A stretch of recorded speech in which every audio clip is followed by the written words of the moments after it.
김달진 미술사 이야기가 30회를 맞이했는데요. 이야기를 한번 시작해 보시죠.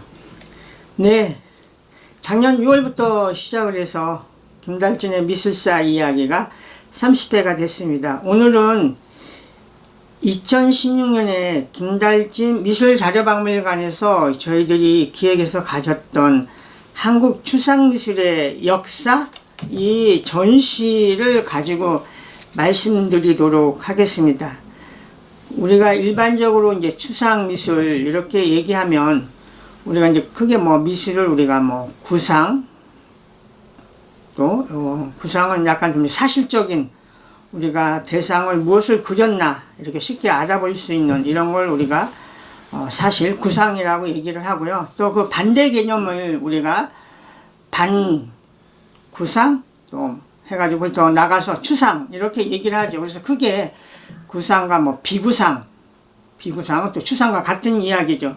그래서 저희가 그때 이 전시를 기획을 했었던 거는 우리나라의 그 단색화의 붐이 굉장히 일어났었죠. 그래서 단색화라는 것도 크게 보면 추상 미술에 이렇게 다 포함이 되는 거죠. 그래서 김달진 미술자료박물관에서는 우리나라 어떤 추상 미술의 역사를 되돌아보자, 그런 기획에 의해서 이제 저희가 이렇게 전시를 만들었었고요. 그래서 우리가 일반적으로 그 추상화를 얘기할 때는 우리나라 일반적으로 지금 최초의 추상화가 우리가 주경 선생이 그린 파란이라는 그런 그림을 가지고 얘기하는데요. 그 그림은 지금 국립현대미술관에 소장이 되어 있어요. 근데 그 주경 선생님이 이렇게 몇 점의 추상화를 시도를 했었는데 나중에 그분이 그냥 사실적인 그림으로 돌아갔죠. 그래서 지속적으로 활동은 못했고요. 그래서 여기에서는 지금 우리나라의 어떤 추상의 미술에 대한 역사를 전체적으로 이렇게 달아봤습니다. 그래서 그쪽에 전문가인 그 평론가들을 통해서 어떤 글을 받았죠. 그래서 우리나라 그 추상회의 원류라고 할 수 있는 그 1세대 추상화가들의 그 작품에 대해서는 소송록 선생님이 썼고요. 또 1970년대 한국 단색화를 중심으로 윤진섭 선생님, 그 윤진섭 선생님이 국립현대미술관의 단색화를 외부 큐레이터로 하면서 단색화라는 용어, 이것이 우리 미술계 또 세계적인 미술사의 그 용어를 인정받게 되는 그런 계기가 됐었죠. 그리고 1980년대 이후에 다원화된 추상을 조금 더 젊은 평론가 김성호 선생님이 썼고요. 저는 이제 한국 추상미술의 어떤 전시의 역사를 1957년부터 2015년까지를 망라해서 이렇게 글을 썼었습니다. 그러면서 그때의 그 전시에 대한 팸플렛, 도록 이런 것들을 쭉 이제 망라해서 보여줬던 이런 이제 전시들인데요. 그래서 우리나라의 중요한 기획전에 대한 이런 도록, 팸플렛 이런 거를 망라해서 이렇게 보여줬었던 그런 전시입니다. 그러면서 저희는 이렇게 전시를 하면 그냥 전시의 어떤 자료를 보여주는 게 아니라 항상 이렇게 그 방면에 전문가를 통해서 어떤 설문조사를 합니다. 그래서 그 당시에 미술평론가를 중심으로 해서 20명한테 설문조사를 했습니다. 그래서 거기 참여했던 분은 대표적으로 김보경 선생님, 김영호 선생님, 서성록, 송미숙, 윤진섭, 정현심, 조은정, 최열 해서 20명의 평론가를 통해서 우리가 어떤 축진했던 것이 한국 추상미술의 대표적인 전시가 뭐냐. 그러면 75년도 일본 동경화랑에서 있었던 한국 5인의 작가 5가지 흰색전, 또 그 다음에 2012년에 아까 잠깐 말씀드린 그 단색화라는 용어가 이렇게 미술계에 통용할 때 결정적인 역할을 했던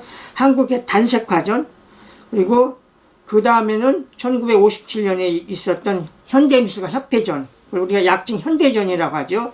6회까지 열렸었는데 이런 것들하고 또 공동 4위로는 그 1960년 벽동인전, 덕수궁 벽에다가 막 100호짜리 막 대형 그림들을 이렇게 그려넣어서 보여줬던 전시죠. 그리고 75년도에 있었던 에꼴도 서울, 이런 것들이 우리나라 추상미술의 대표적인 전시로 선정이 됐습니다.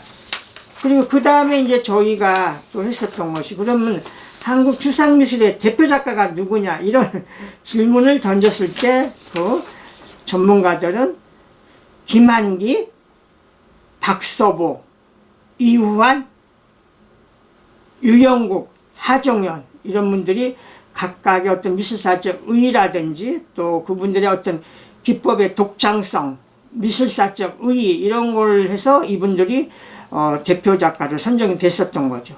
그러면 또 우리나라 어떤 추상미술에 기여한 인물이 누구냐, 그걸 할 때 저희가 창작인은 제의를 했고 이렇게 설문을 했고요. 그랬을 때 또 여기에 우리나라 추상미술의 리더를 했었던 분들을 1위가 미술평론가 이일 선생님, 오랫동안 홍익대학교 교수였었죠. 이번 이제 타계는 하셨었지만, 이런 분하고 또 갤러리 현대 박명자 대표, 왜냐하면 추상미술 작가를 발굴을 하고 전시를 많이 했다, 이런 거에서 선정이 됐고요. 또 미술평론가 윤진석, 그 다음에 오강수, 또 이후환, 작가이긴 하지만 어떤 추상미술의 개념과 이런 확립에 했다 해서 이렇게 선정이 됐고요. 그 다음에는 또 우리나라 앙포리말 얘기를 할 때 빼놓을 수 없는 방근택 선생님, 이런 평론가들이 한국 추상미술에 기여한 인물이다 라고 얘기를 했고요.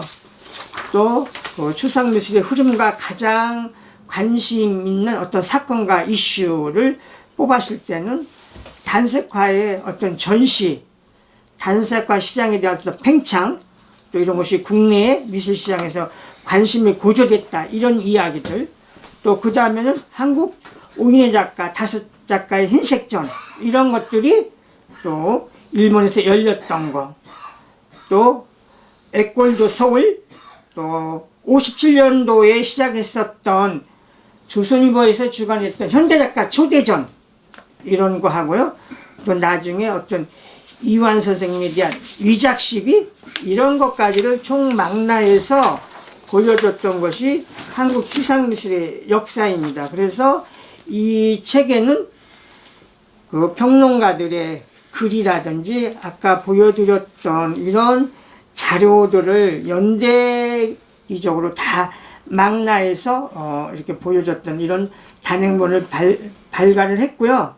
여기에 보면은 서성록 선생님이 한국의 추상화는 서구의 모더니즘을 수법적인 측면에서 수용하였으나 한국의 독특한 정체성을 서구에서 유입된과는 다르게 우리만의 독자적인 가치를 형성하였다, 이런 이야기라든지, 또 윤진서 선생님은 서양의 관점에서 보면 뒤늦게 나타난 한국의 단색화가 신기할 수 있고 또 엉뚱할 수도 있다. 하지만 제2세대의 단색화 작가들이 선배들의 전통을 이어 후기 산업사회에 어울리는 새로운 재료를 사용해서 전통을 이어가고 있다, 이런 이야기.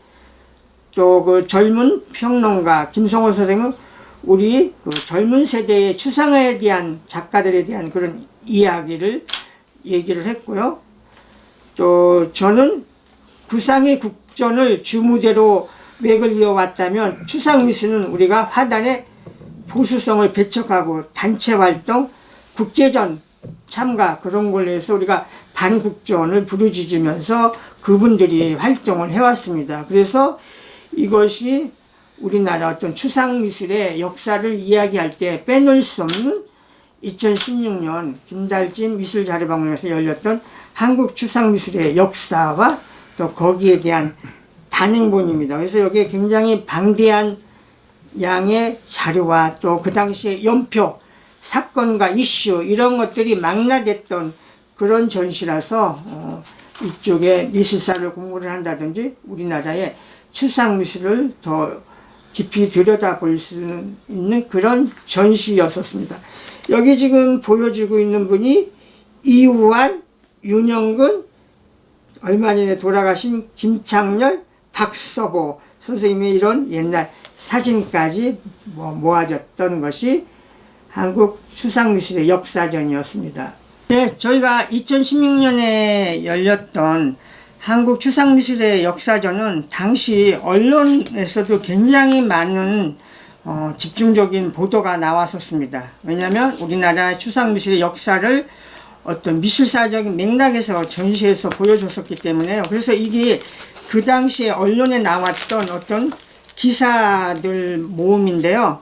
그 당시에 신문, 잡지 이런 뒤에 총 나중에 보니까 41개처의 이런 보도가 굉장히 크게 나왔습니다. 그래서 저희들이 설문조사했던 이런 내용이라든지 이런 것들이 신문에 지속적으로 돼서 저희들의 그 전시에 대한 성과 이런 것들이 굉장히 미술계에서 화제를 모았던 거죠. 그래서 이런 것들이 결국은 어떤 미술사적인 정리, 객관적인 정리의 어떤 바로미터가 되는 거죠. 그래서 신문, 잡지에 이렇게 많은 내용들이 보도가 됐습니다.